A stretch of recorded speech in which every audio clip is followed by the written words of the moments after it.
everybody, I don't like microphones, so I'm just going to project if that's okay with that thing there. Well, you know, they've allotted me 10 minutes here. Unfortunately, if I were to recite the complete poetic works of Peter P. Mahoney, which I will tonight, it'll take me about 6 minutes. So, so that gives me about 4 minutes to do something else with. And so what I'm going to do is what I enjoy most in life, which is tell a story. And I just want to tell a story of sort of how I got here. And actually how I got here started about 48 years ago. And this was shortly after I had joined the military. I was this sort of middle-class suburban kid looking for adventure. And I joined the Army in 1968. And in September of 1968, I was assigned to a training company in Fort Benning, Georgia. And a couple of the guys in the company, along with myself, we decided we were going to publish a company newspaper, just because basically we were trying to, trying to brown nose some of the people in charge. And we had a little space left over in one of the issues, and so I said, well, you know, I've got this poem I kind of wrote, you know, and you know, it was like, I mean, saying that you wrote poetry when you were in the military, particularly in training, was, you know, it was like it wasn't the best thing to do. But I decided to, you know, fine, let's fill up the space with this little poem. It was a horrible poem, actually. But a couple of days later, this other guy in the company, he was in another platoon, and when you're in a training company, you basically know the guys in your own platoon, but you hardly know anybody else in the rest of the company. So this other guy comes up to me and says, hey, I really liked your poem, and I write poetry too. Would you like to see some of my poetry? And that person happened to be Mr. Lamont Steptoe. And so we sort of hung out together. We, you know, typically in the military, the military sort of sent us in separate directions, and we saw one another once briefly after training. I was stationed there at Fort Benning. I brought him to my house, and as Lamont reminded me, the first thing that my landlady said to us when I brought him into our house is, "Get that nigger out of my house." I didn't stay there very much longer. But we pretty much lost touch with one another for over 40 years. And then a couple of years ago, I was at work. And when I get bored at work, I have this little thing that I do, which is like I try to remember names of people from way in my past, and I Google them. You know, see if I can, you know, and I've actually come up with a couple of people that way. And I remembered Lamont's name, and I figured, hey, you know, this is a pretty unique name, Lamont B. Steptoe. I even remembered his middle initial. And so I Googled his name, and it was like, wow. One of us actually became a poet.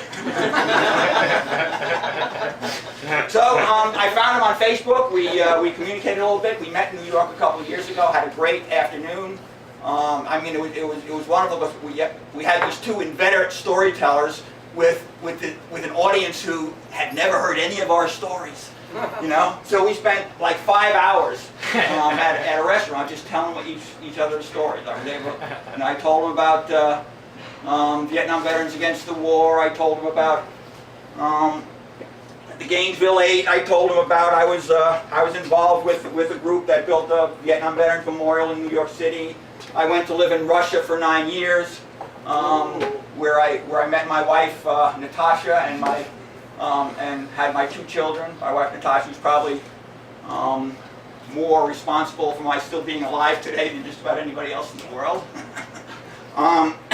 You know, and then after all of that, I came back, and I'm now living in middle-class suburbia again. But it's the journey, folks. It's the journey. Symmetry. Anyway, the poetry. Most of the poems here are about returning from Vietnam. I had this kind of poetic outburst in 1974 when I wrote about 5 or 6 poems in a period of 3 weeks, and then I didn't write another poem until this past summer. So I'm basically going to give you everything that I have. Most of them have to do with the experience of returning home from Vietnam. The airport.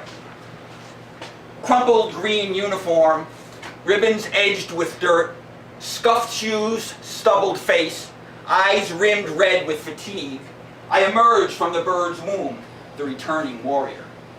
The family pounces, hugs, tears, backslaps, handshakes, pride overflows. Soldier son, hero brother, I stand tall in their eyes.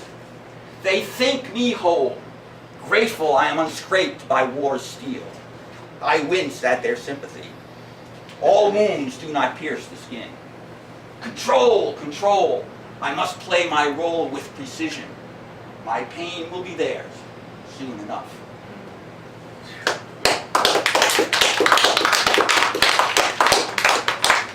To my younger brother, you were wide-eyed at the manhood pinned above my pocket. I saw the pride and the hunger. I felt my pulse in your veins. Must I break your fragile innocence with my sledgehammer guilt? How can I endure your why, slashing like a razor to my wrists? Yet you must know, or learn as I have, war does not make men, it destroys them. To my father, Dad, you make me mad sometimes with your right-wing lines and undisguised compromise with the lives you live and the effort you give to remain unchanged.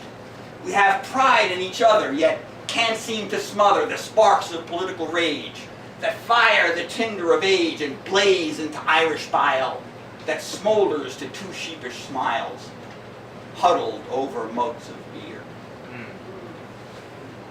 To my lover, I lie awake, rigid like a body stiffened by death, staring. You knuckle your eyes and yawn. Are you all right? Woman, do not ask me for my nightmares to tender away. They slither from a black hole in my conscience. You cannot fill the hole with love. It is bottomless. I fumble for my mask. It is nothing. Sleep. Street meeting. He confronts me, smiling shyly, head down, embarrassed at the charade. Brother, I see by your jacket that you was in Nam. I was there too, shows me the scar to prove it. How about a quarter for a fellow vet to get some wine? He shuffles, niggering, wincing at the expected blows of righteousness. I give him $1 and say nothing. You see, we both have come to the same conclusion.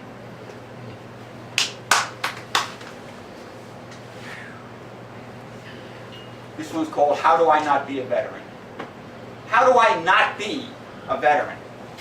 My identity defined by my life's shame, unremittingly blamed by myself for being the sum of my experience, ignorant of events until survival make knowledge irrelevant. I feel like a brittle leaf pinned on a twig by the wind, rustling helplessly to be freed before I crumble in the breeze.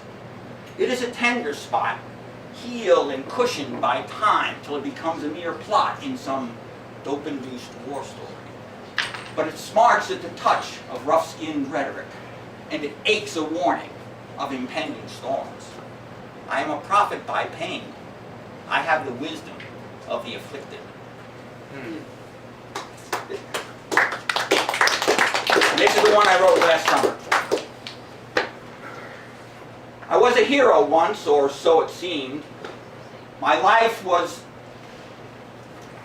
gripped in the vise of commitment, and truth was my name. It was all so long ago. The tilted windmills of my youth still smugly sit atop the hill. My wide-eyed innocence lies smashed upon the rocks below. You cannot change the world if you cannot change yourself. So now I chase the American dream I never wanted, marinating in suburban mediocrity, struggling to keep up with the Joneses, a task to which the Mahoneys are never quite equal. My life defined by the endless repetition of mindless tasks. Mow the lawn, wash the car, fix the sink, tend the garden. I still have my ideals, I tell myself lamely, when on occasion I ponder who I am.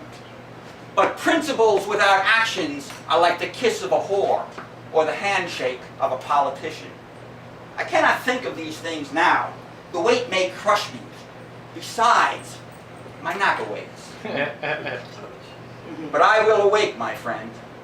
I will awake. Thank you.